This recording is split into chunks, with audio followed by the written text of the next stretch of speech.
I can do one thing right. With the time I got left, I can't do it alone. I guess my overarching first question, because I've never gotten the chance to talk to y'all before, is with the psychopathic, absurdist tendencies of your characters, how much fun is that to play for each of you? So much fun. Yeah. So much fun. Particularly you get to do so much absurd.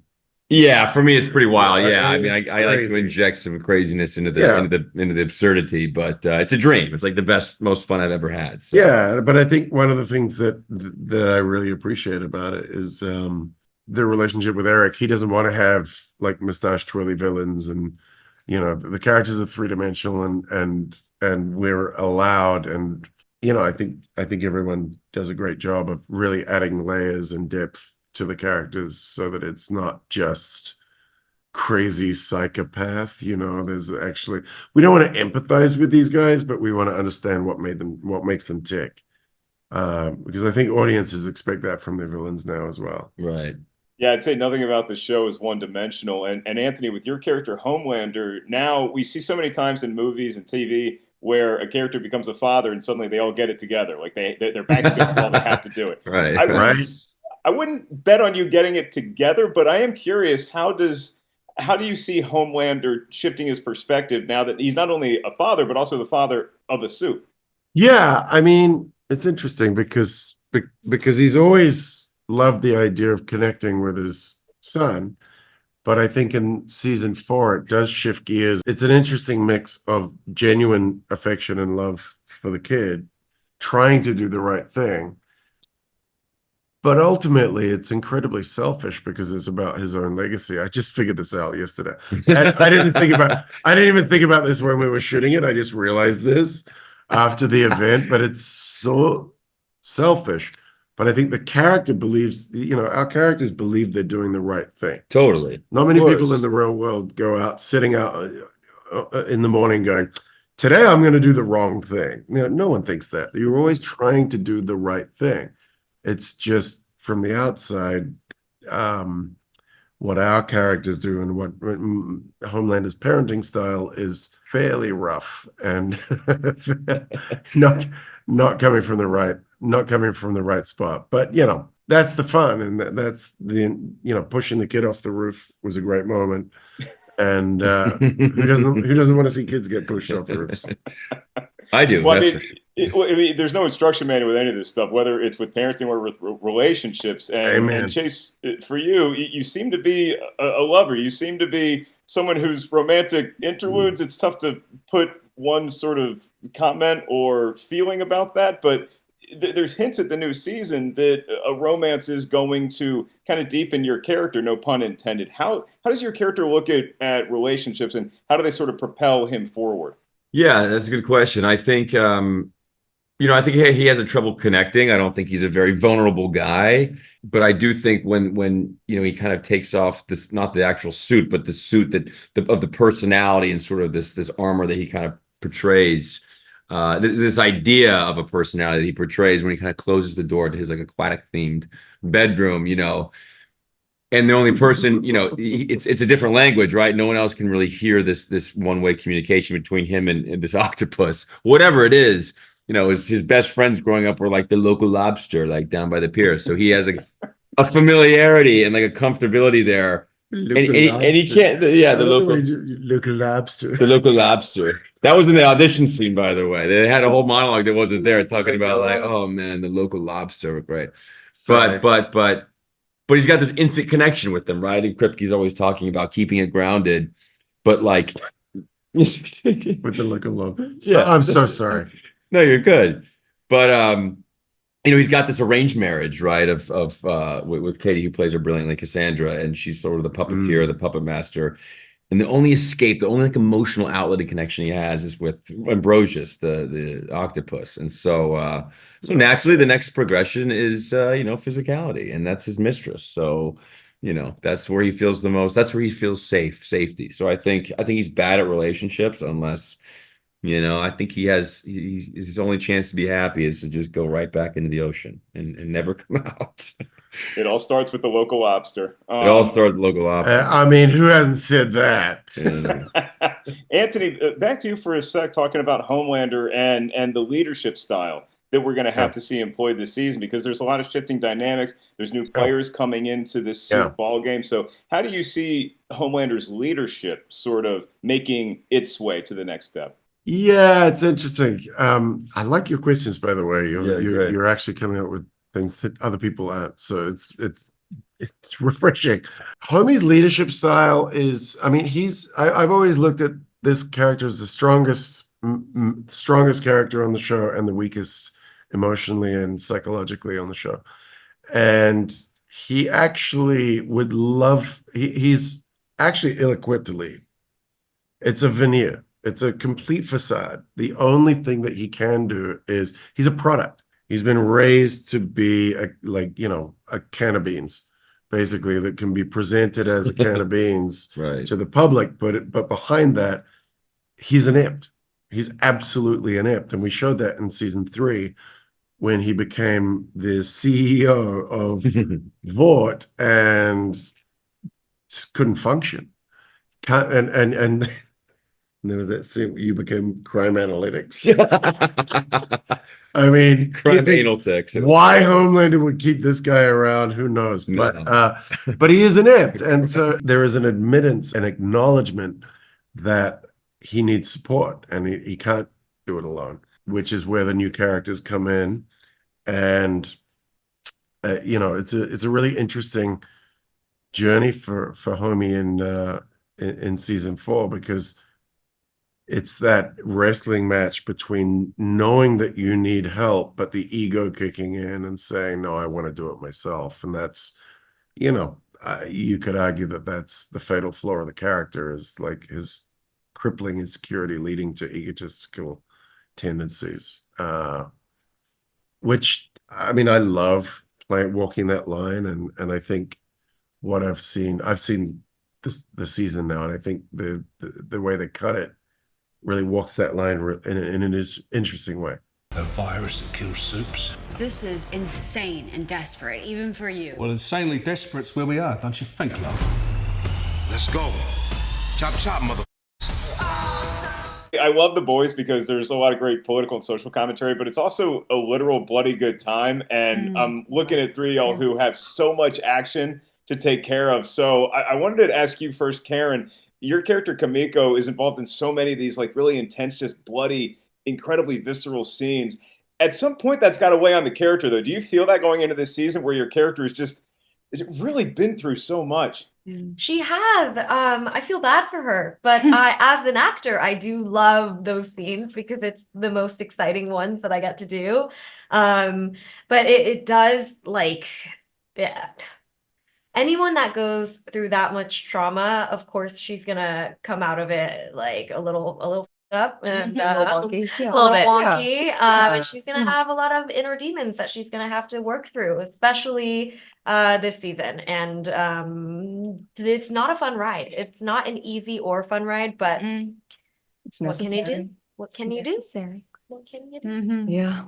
Yeah, Claudia, how about you? I mean, you get your share of bloody fun on the show too. How does one prepare for a scene like that, where, say, a head's going to explode all over you, or so many different things are going to happen? Method, don't you? I go method. Yeah. I get a couple of rehearsals in with some people. No, sorry, I'm choking now. No, the answer is you can't really prepare for it, nor should you, I don't think, because you want that element of surprise. I remember like joining the show. One of my first scenes was that hearing scene where like just to pop and left, right, and center. Yeah, that was one of my first scenes on the show, which is the perfect initiation. Yes. And I remember, I forget who was holding the gun that was loaded with the fake blood, just like right here. And I just remember them saying, they're like, all right, we've got one take at this, don't anticipate. That's the worst. Oh, you know that. Bucky's like, it's one go. It's one go. Don't anticipate. Oh, that's so worst. Hey, if that was the one take you got, then you knocked it out of the stadium. Really? And You nailed it. But it is, but it's fun. And there's like the adrenaline going for the scene too. With any like physical, bloody kind of scene, it's just you're kind of ready to go. Yeah. It's fun. Yeah, and Erin, you get so many great battle scenes of Starlight, obviously, but just in terms of like playing the character of Annie going into this season, you've had your tension with Homelander, but now you have these new power dynamics with characters that we haven't met previously coming into the show. They also seem to have it out for you. So how's that weighing on Annie as we get into season 4? I think it weighs on her in a very different way, and in an arguably, I wouldn't say harsher way, but more obviously self-reflective way, because Homelander has just been a malicious presence in her life, whereas she comes into contact or cross paths again with Firecracker, and Firecracker explicitly says, this is revenge for what you did. And what the revenge is for something that Annie, when I learned that Annie did that, let me put it this way, there's never been a moment where I've believed that like she is not, and I still believe that she is the superior version of myself, of most people, in terms of her ability to cling on to her value system. But that moment, even for myself, was surprising. And it was the first moment that I was surprised in a way that I loved, because I know if I'm surprised that like that's indicative of like there being a new level to her fallibilities. And I think every time they dig deeper and they find lower levels of that, it inherently plants these seeds in everyone's head that like maybe will evoke judgment initially, but ultimately will allow them to permit a little bit more self-forgiveness, hopefully down the line, if you find yourself like in a position that you never thought you'd be in. Because if you become this person that's constantly like crucifying yourself, then that just becomes a self-fulfilling prophecy, and we get more amoral people, I feel like. So Annie finds her morality again via like confronting the amoral parts of her own character. And so it's more self-confronting, but it's more weirdly healing than it is than the previous malicious presence in her life, the primary one being Homelander, and then other ones being the Deep, and obviously a majority of people have thought. You know, I look at somebody like Kimiko, Karen, where you have a past that's been hinted at in the show, and just the way you communicate. And it seems like that's influenced a lot of where your character is going. Do you feel that as a performer portraying this person? As a performer, we don't really we don't get that many hints beforehand. So I like it that way though, because then you don't anticipate it. For the coming. It's just like with the fake blood. It just go. Yeah, exactly. One shot at this, don't anticipate it. Yeah, and I really loved Kimiko's past that was revealed this time, because it came as a surprise not only to me but also to Frenchie, and I think it changes your perspective on the character as well. She's not all good, all good. She's a nuanced character, but to me, all throughout the seasons, I thought she was, good at the baseline, good.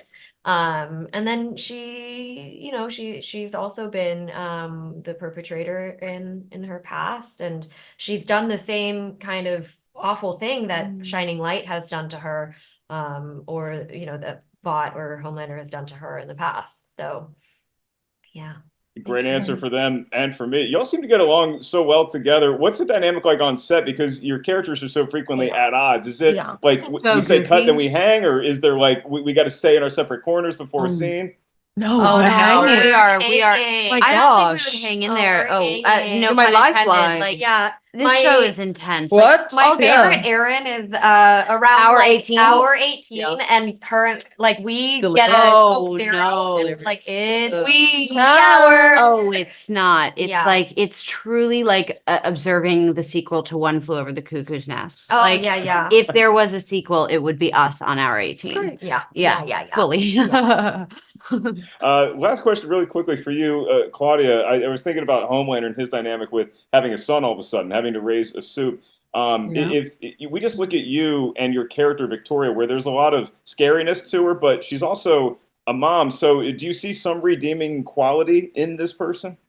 Yeah, even outside of her being a mother, I see redeeming qualities. I think she's You know, I never like to put anyone in a category that's like wholeheartedly this or wholeheartedly that. And you can even see that this season with characters like Starlight going through like something with her past that you would think that her character would never do, and same with Kimiko. And I think even though we see Newman as this like bold brass kind of beautiful put together, like excessively aggressively like put intense together. character in pursuit of power, and who sits in this very morally gray kind of you know world and atmosphere, but at the same time I love those moments of vulnerability, and I love that really just, I think that's kind of some of the pull of Newman, is that you get to see behind this mask that she puts on 95% of the time.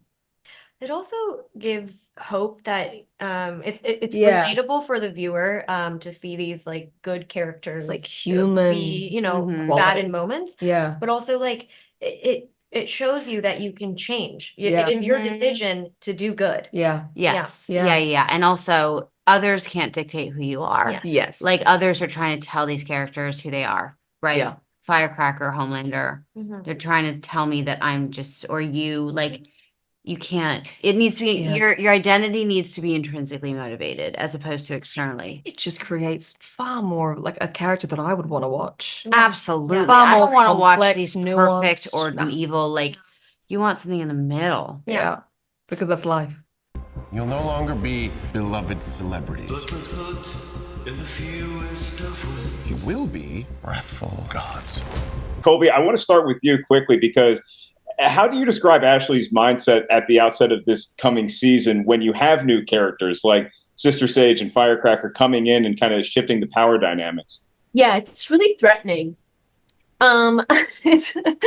It's first of all, for me personally, it's a huge gift because I love these women. I love these actors. I think they're so great. I love having more women on the show.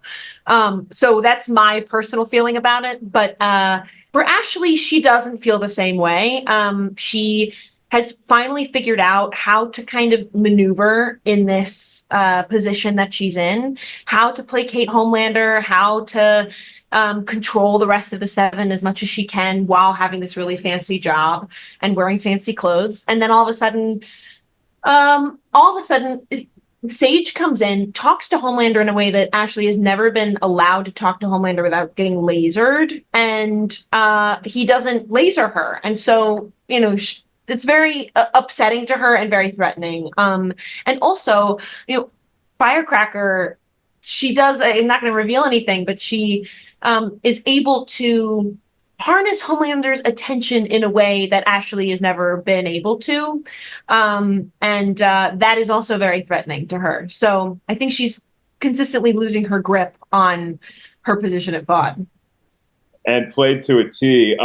Susan, if I can ask you about Sister Sage, it's not intimidating at all to play the smartest person on Earth, right? Like, just to have that as like your character logline. How do you approach that, and how do you see that character fitting into the Seven? Well, I see her fitting into the Seven as like kind of the thorn in the side of the Seven, because it's presented as this thing that everybody would obviously want to be a part of. Like, don't you obviously want to be famous and exposed to everyone and rich? And I think Sage does not come from that point of view. So amidst all of the outlandish, outrageous behavior, she's trying to stay very rational and very calm in the middle of the storm.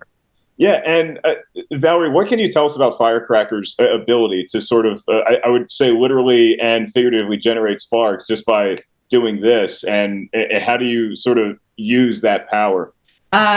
You know, her real power lies in the way that she can connect with people. And she has that capacity on like an intimate one-on-one level. She has that capacity with a crowd. And I think it's because she does genuinely care about people. And I think it's also because she has a real like connection to her own pain. And so she can see other people's and can connect to other people, even people who are like theoretically invulnerable. She can see those vulnerabilities and knows how to give them what they need in order to make them feel seen and feel cared for. And that's an incredibly powerful trait and quality. She's also very strong. very, very strong and adamant about that. and convincing, as you should be. Colby, I love thinking about your interactions with Homelander in season 4 because the dynamic has changed a little bit. Can you shed some light on the new challenges that you will have when it's almost like you and Homelander kind of figuring stuff out together in a way?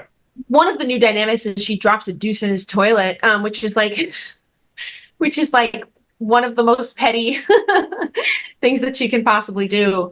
Yeah, I mean, I'm always fascinated by the relationship between Homelander and Ashley. It's constantly evolving. And I also think, they start off the season with, he's clearly surrounded himself with yes people. And she doesn't know how to not be that person to him. And that's why the introduction of Sage is so interesting.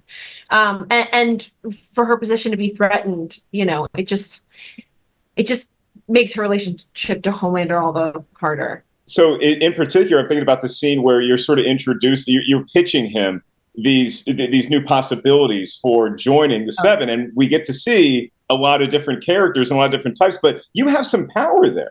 Oh, yeah. And I always am in these meetings. I am always leading these meetings, and I do understand the visual structure of publicity and bot and what the Seven should look like and who is best to add into the cast of the Seven. And so for him to just be knocking down one person after another is like, all right, sure. But that's a perfect example of her just being a yes person to him. Like, oh, sure. Yeah, no, he sucks. There was somebody I just thought was great. He's like, no, I'm like, yeah, absolutely. He sucks, and that is why he goes and reaches toward Sage for sure. But getting used the toilet's pretty cool too. I mean, that's a pretty good resume builder when it's Homelander's body, Yeah, dropping the kids off at the pool in Homelander's toilet. I mean, we talked about the power dynamics in the show, but Susan and Valorie, just like coming onto this show as cast members, when it's already such a well-established ensemble, and then being sort of like the new kids on the block, how did that feel, and how did you feel ingratiated into, like, with the rest of the crew to become a family? I felt very welcomed, especially by Colby. Thanks for brunch, by the way. That's awesome. Also, everyone is working at such a high level of their craft. It's a huge machine and a well-run machine. So when communication was at its best, I knew what my job was. I knew what was expected of me, and I was given time and the tools to do. How about you, Valerie? Well, I mean, I was also particularly happy to be joining with Susan because we worked together briefly a million years ago, and I loved her so much, and so it just felt like I had a friend in the freshman class, and yeah, Colby. I mean, you owe me brunch, but I'm realizing. Yeah, it's awkward that we keep talking about this, but. Yeah, she's the best. She's the best on camera and off. She steals every scene, and she is just the most wonderful, welcoming person. But and everyone was, this cast is it's sprawling, it's massive. There's so many different stories being told in so many different, arenas of the season. And everyone is committed 100%, but also everyone has really established that this is a creative lab where you play.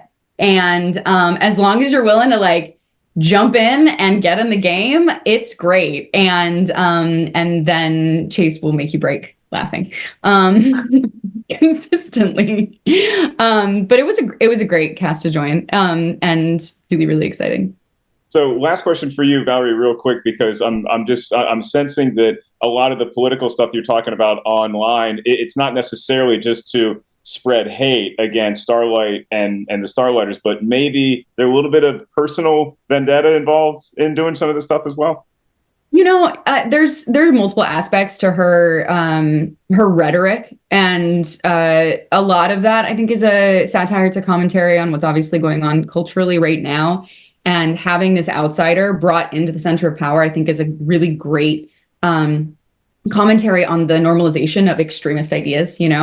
Somebody who would normally just the absolutely fringe being somehow in these halls of power, and the absurdity of that. I feel like that's so much of what she represents. Like her personal vendetta is definitely there, but ultimately she's the kind of person who will also say whatever she has to say, whether she believes it or not, whether she understands it or not. If we're ever going to win against monsters, we need to start acting human.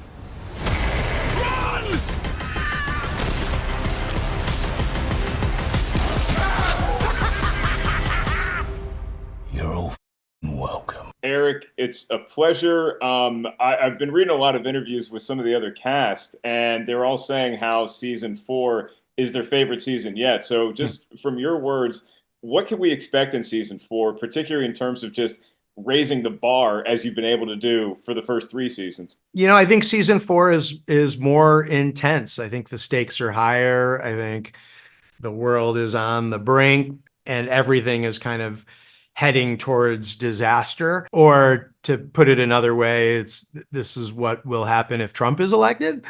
And so, you know, it's a season that deals with politics and ongoing political campaign. But, you know, besides that, it's everything people love about The Boys, but I think in a more tense and sort of personal way. You know, it's violent and explosive and irreverent, but it's also really digging deep into the core of what makes these characters tick. Yeah, it's almost like as the stakes get heightened in terms of politics, in terms of conflict and tension, that everybody seems to have more fun getting to do their job on the show. Has that been your experience as well? It's a gift for me that I have such a deep bench of actors who can do anything that I throw at them. I mean, you're lucky to get 2 or 3 great actors on a show, and I've somehow lucked into 12. So that just inspires the writers to want to give them deeper material to chew on, and then they get more excited and want to try harder because they're getting the good material. And so it's whatever the opposite of a vicious cycle is. It's a positive cycle. And it's just every year you do a show, the challenge is you have to reveal facets of the character you haven't explored before. You have to give them something new to do. And so every season we sort of dig even deeper and double down on how do we surprise the audience with what these characters can do. And I think the actors really welcome that challenge. Well, you mentioned a deep bench, and as you look down to the end of that dugout, you see some folks that you're familiar with from Supernatural. So we had Jensen Ackles, and now we have Jeffrey Dean Morgan. What's the experience been like working with somebody like Jeffrey Dean Morgan on this show versus when you were working on Supernatural? I mean, they're both delightful. I mean, they're like family reunions, you know, like you've already worked together, you love each other, you know how each other, you know, operates. And so honestly, it's just like a comfort thing of, you know, you sort of pick up where you left off like you do with an old friend. So we see that the universe is expanding so fast with Gen V, which I've already tell everybody you need to binge this show. Do you feel like people need to catch up on Gen V in order to get the most out of this season? Can we expect more crossover between the two at all? I mean, we try to really carefully balance it where obviously if you watch both shows, it'll deepen your experience of each one, but it's by no means mandatory. I'm really nervous about it feeling like homework or feeling like, I got to watch this other show to make sense of this show. Like I don't have the time. I'm really sensitive to that. And so we very intentionally try to design it so that you can watch The Boys without ever having seen Gen V, or vice versa, which I've heard from a lot of people that they watch Gen V and they're like, what's The Boys? And that's great. You know, watch either one. I'm happy. So when there are crossovers or references, you can notice in the script that we always sort of take time to explain what they're talking about when they're talking about it. So like, even if, you know, Butcher is making reference to a virus, he's like, it's a virus they designed over at Godolphin University, you know, so that you don't have to have seen it to understand it. But but yeah, for sure, it makes it for a more full experience. I mean, if that was homework, I would have gotten a lot better grades. Yeah, me too, actually. I was so excited to see the news that at the Amazon Upfront season 5 was announced. Any insight as to how long we can keep this train going? No insight, but I will say that, I have my writers. I've been with my writers for like a month now, as we spend those first couple months like really with a very big picture view of what we want the season to be. And I'm really excited about what we're coming up with so far. So I'm sure you practiced at this answer, so I feel safe in asking. And I'm sure people have asked, well, The Boys is such a great show. You got great seasons. Could we see a movie at some point? I'm sure you have an answer for that. So I'll ask the question. Let's see what happens with the show first is my answer, like one step at a time. We're all stretched pretty thin as it is making the show. Let's make the show and then we'll see. Just getting back to the show, and now we're in the 4th season. When writers and creators map out where they want a show to go, you have a roadmap sort of that you're pitching just to get the show made. How has that changed or evolved from where you thought it might be at season 4 to where we actually are? Yeah, I would say it has. What I pitched has absolutely nothing to do with where we are, and as a matter of fact, I always say, if you want to be sure to have a storyline you're not going to use, pitch it to the network at the beginning of the year. And anyone who claims that they have it all mapped out, they're lying to you. They do not. They have maybe a sketch of what they want a season to be. They might have a couple rough ideas for the next season, but I promise you, I know a lot of showrunners, none of them have an elaborate map laid out. And so you let it, I have an idea, and look, I've always had an idea of where I want them to end up. Like what I say is like, I don't know at all what happens in the finale, but I know what happens in the last 10 pages. When it does that thing and it's like 6 months later and you see where everyone wrapped out, like I know that. But how I get to that, like, I don't know. And I don't know if I want to know yet. I want to be surprised by what my writers come up with, because if I'm surprised, then it's a good bet the audience will be.